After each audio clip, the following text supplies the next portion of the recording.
जय हिंद दोस्तों। इसे मोदी जी का जलवा ना कहें तो क्या कहें। कश्मीर के बूढ़े लीडर फारूक अब्दुल्ला, जिन्होंने हमेशा मुस्लिम तुष्टीकरण की राजनीति अपनाई है, वो आज राम भजन गाने लगे हैं। क्योंकि 22 जनवरी को जब राम मंदिर का उद्घाटन हुआ, उसके बाद पूरा देश, पूरा विदेश राममयी हो गया। और इसके बाद कट्टर विरोधी भी राम भजन गाते हुए दिख रहे हैं। तो इसमें मोदी जी का जलवा ही कहेंगे। आप इस वीडियो में भारत की शेरनी नाजिया इलाही खान को सुनिए। मैं आपको मिलता हूं वीडियो के एंड पर। चैनल पर नए हैं, चैनल को सब्सक्राइब जरूर कर दें। मुझे कोई नहीं रोक सकता है। कोई इतना हो सकता है कि या तो मेरा बलात्कार, गैंगरेप करके मुझे मौत के घाट उतारा जाए, तभी नाजिया का मुंह बंद होगा। और या तो फिर नाजिया की बोटी कर करके चिल कौओं खिलाएगा, तभी नाजिया का मुंह बंद होगा। अदरवाइज नाजिया का मुंह बंद नहीं होगा। क्योंकि मेरे लिए कश्मीरी पंडित की बेटियां भी बेटियां हैं। वो भी लड़कियां थी, उनकी भी इज्जत उतनी ही थी जितनी मेरी इज्जत है। आज मेरे पिता के आंख से आंसू गिरेगा जब मेरा गैंगरेप उतरेगा, तो उतना ही आंसू मेरी आंखों से गिर रहा है जब मैं सुनती हूँ कि कश्मीरी पंडित निकले नहीं थे, उनको निकाला गया था, बहुत बुरे तरीके से निकाला गया था। और इतने बुरे तरीके से निकाला गया था कि अगर मैं एक एक बात को आपके सामने रख दूं तो शायद उसमें एरर आ जाएगा। इतनी अश्लीलता की हदें पार करवाई थी। ये उमर अब्दुल्ला आज भजन गा रहा है, शर्म नहीं आता है? अरे उम्र का तो लिहाज रख लेता। अब तो एक पैर कब्रिस्तान में पहुंच चुका है, फिर भी सियासत कर रहे हो। छी छी छी छी छी छी छी, shame on him, shame on him. मैं एक मुसलमान बेटी होने के नाते, एक सुन्नते रसूल के मानने वाले खानदान से आने के नाते मैं ऐसे मुसलमानों पर थूकती हूँ, जो कत्ल और गारत को अपना इस्लाम कहता है, जो अश्लीलता को अपना इस्लाम कहता है, जो गला रेतने को अपना इस्लाम कहता है, जो दूसरे धर्म की बेटियों को बेआबरू, बेइज्जत और बलात्कार करने को अपना इस्लाम कहता है। ये इस्लाम नहीं। आपने इस्लाम की परिभाषा को ही चेंज कर दिया है। आपने इस्लाम को एक ऐसा बदमा शक्ल दे दिया है कि आज हम सब कटघरे में खड़े हो चुके हैं कि अच्छा मुसलमान है। और सिर्फ भारत तो बेचारा खामोश रहता है, बहुत टॉलरेंस है ये लोग। आप डच जाओ, आप इटली जाओ, आप फ्रांस जाओ, आप अमेरिका जाओ, आप ब्रिटेन जाओ, वहां पर मुसलमानों की क्या इज्जत है। निम्रा, ये मुझे आपको बताने की जरूरत नहीं है, क्योंकि आप मुझसे ज्यादा बेहतर जानती हैं। मैं तो फिर भी बहुत खुशकिस्मत हूँ कि मेरे पास पासपोर्ट भारत का है, जिससे मैं बच जाती हूँ।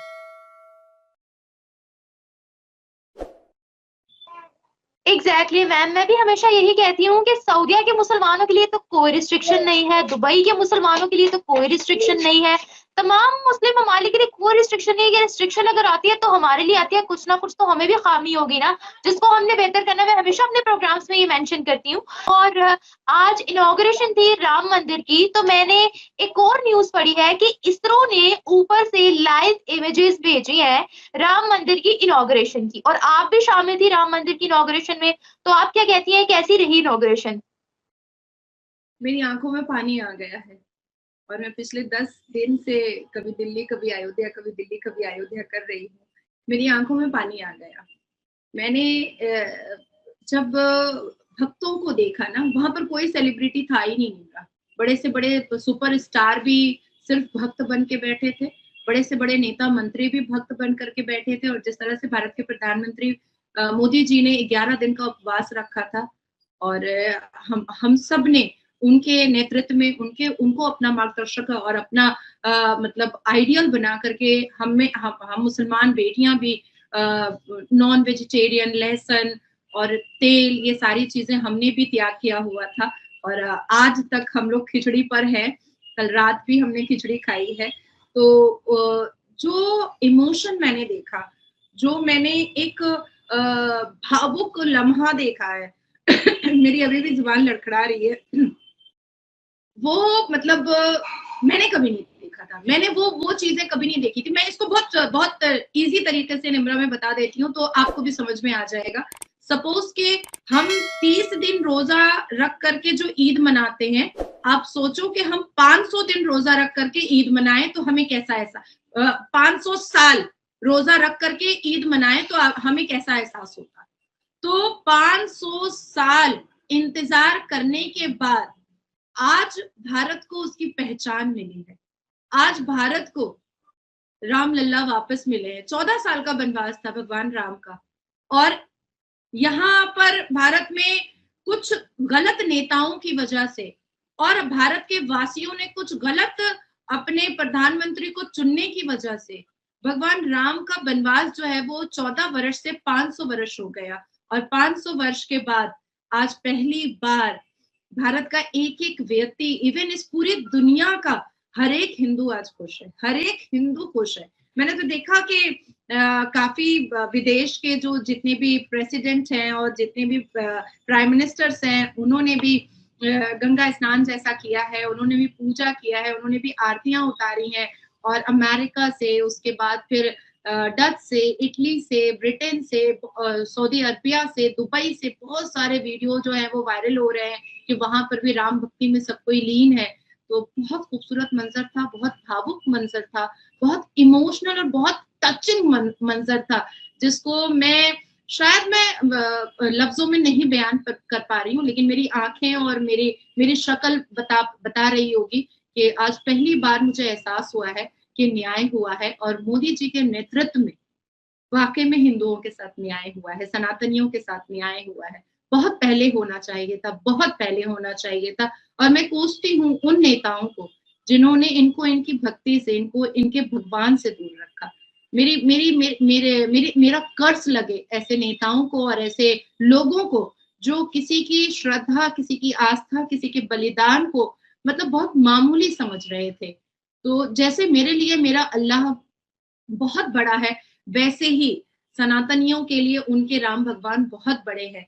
तो जैसे मैं नहीं चाहती हूँ कि मेरे अल्लाह को कोई मलाइन करे, कोई डिफेम करे, वैसे वो भी नहीं कभी चाहते होंगे कि उनके भगवान राम को कोई मलाइन करे, कोई डिफेम करे। पर अपने कान से, अपनी आंखों से उन्होंने ये सब कुछ होते हुए देखा है, और फिर भी खामोश रहे। और इतनी मतलब ऐसे दृश्य उन्होंने देखे हैं कि इतने बड़े बड़े संत और महंत के सीने पर गोली दागी गई है, मुसलमान महंत और संत का गला रेता है, उनको मौत के घाट उतारा है। जो पर्वत पे रहा करते थे वो भी राम मंदिर के लिए उन्होंने भी लड़ाइयां लड़ी हैं, और उनका भी गला रेता गया है। रोड पर घसीट घसीट के उन लोगों को मारा गया था, चप्पलों से मारा गया था। तो मुझे ऐसा लगता है कि इतने बर्दाश्त का मादा सनातनी और हिंदू रखते हैं कि आज भी 14% मुस्लिम भारत में सर उठा करके रहते हैं। और आज के दिन भी अवैसी साहब ने, अवैसी जैसे एक शैतान ने आज भी भारत के प्रधानमंत्री जी के ऊपर नफरत जाहिर करने से वो चूका नहीं है, आज भी उसने नफरत जाहिर की है। तो मुझे बहुत बुरा लगता है कि अगर भारत के प्रधानमंत्री उठ करके ईद के दिन हमारे प्रति नफरत जाहिर करते तो हमें कैसा महसूस होता।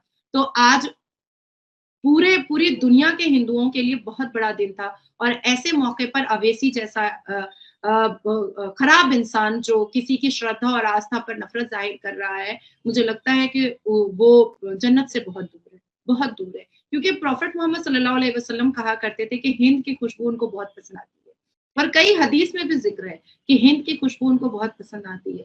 तो हिंद में रहोगे तो हिंदुस्तान की तरह ही रहना पड़ेगा ना, बिल्कुल रहना पड़ेगा ना। अब पाकिस्तान में अगर वाकई में इतनी मोहब्बत होती, वाकई में इतनी एकता होती, तो आपका तो मुस्लिम मुल्क है, फिर आपके यहाँ मस्जिदों में बम क्यों लगाया जाता है? आपके यहाँ इमाम बाड़े क्यों तोड़े जाते हैं? आपके यहाँ मुसलमान बेटियां सुरक्षित क्यों नहीं है? आपके यहाँ ऑर्गन ट्रैफिकिंग क्यों होती है? आपके यहाँ ऑनर किलिंग क्यों होती है? पाकिस्तान को तो खुद ही अपने हाथ से, पाकिस्तान की सरकार को तमाम टेररिस्ट गैंग को एकदम शूट कर देना चाहिए था, पर नहीं ना, नहीं है ना। तो मुझे लगता है कि जो डिक्टेटरशिप की आदत है लेकर डूब ही रहा है, और कहीं ऐसा ना हो जाए कि पूरा खत्म, नेस्त नाबूद, बर्बाद हो जाए मुसलमान अपने इस डिक्टेटरशिप की बेहुदा हरकतों की वजह से। मैम एक आखिरी सवाल आपसे पूछना चाहूंगी, क्योंकि हम बात कर रहे थे फारूक अब्दुल्ला पर, तो क्या फारूक अब्दुल्ला आज इनॉग्रेशन में शामिल थे? देखिए, जो बदनसीब लोग होते हैं ना, जो बदकिस्मत लोग होते हैं, वो ऐसे शुभ दिन पर वैसी जगह पर नहीं पहुंच पाते हैं। बिल्कुल नहीं पहुंच पाते हैं। तो मुझे ऐसा लगता है कि राहुल गांधी से लेकिन लेकर उनकी के एक्साइटमेंट देख के तो मुझे लग रहा था कि वो जाएंगे। वो नौटंकी थी, वो कंप्लीटली नौटंकी थी। और आज फारूक अब्दुल्ला राम भजन गा रहे हैं। अभी आप 2 दिन के बाद देखिएगा कि वो राहुल गांधी के साथ न्याय यात्रा में दिखाई देंगे या उनका बेटा दिखाई देगा। तो जो लोग गिरगिट की तरह रंग बदलते हैं उन पर विश्वास कभी भी नहीं करना चाहिए। तो उन्हीं में से एक फारूक अब्दुल्ला भी। दोस्तों, राम मंदिर के बारे में तो कई लोगों ने टिप्पणियां भी की थी कि राम मंदिर बनेगा, लेकिन समय नहीं बताया जाएगा, डेट नहीं बताई जाएगी। लेकिन मोदी जी के आने के बाद आपको डेट भी पता चली, राम मंदिर का उद्घाटन आपने लाइव भी देखा होगा और मोदी जी के जलवे आपने जरूर देखे होंगे, क्योंकि मोदी जी के जलवे फारूक अब्दुल्ला को भजन गवा रहे हैं। फारूक अब्दुल्ला जो कि कब्र में एक पैर रखे हुए हैं, आज के समय में राममयी हो चुके हैं। पूरा विश्व, पूरा देश राममयी हो रहा है और इससे विरोधियों की काफी जली हुई है। जिसको बोलते हैं आग लग गई पिछवाड़े में, वही हालत अभी विरोधियों की हुई है। और कुछ ऐसे लोग भी हैं जो राम मंदिर का विरोध कर रहे थे, राम मंदिर में नहीं आए, राम मंदिर उद्घाटन में उनको बुलाया नहीं गया, या फिर वो विजिट करने नहीं आए, या फिर बौखला गए हैं। इससे उलट उनकी राजनीति पे ही फर्क पड़ेगा, क्योंकि 82% जो सनातनी है वो राममयी है, राम को पूजने वाले लोग हैं। तो इससे सीधा सीधा कनेक्शन आपके पॉलिटिक्स को भी दिखता है। मोदी जी ने राम मंदिर बनाकर सिद्ध कर दिया कि वो जो कहते हैं वो करते हैं, और उन्होंने नेशनलिज्म, देशभक्ति को जगाया है। भारत के हर युवा के अंदर आज राम दौड़ रहे हैं, हर कोई हनुमान बना हुआ है, क्योंकि हर किसी के दिल में राम बसे हुए हैं।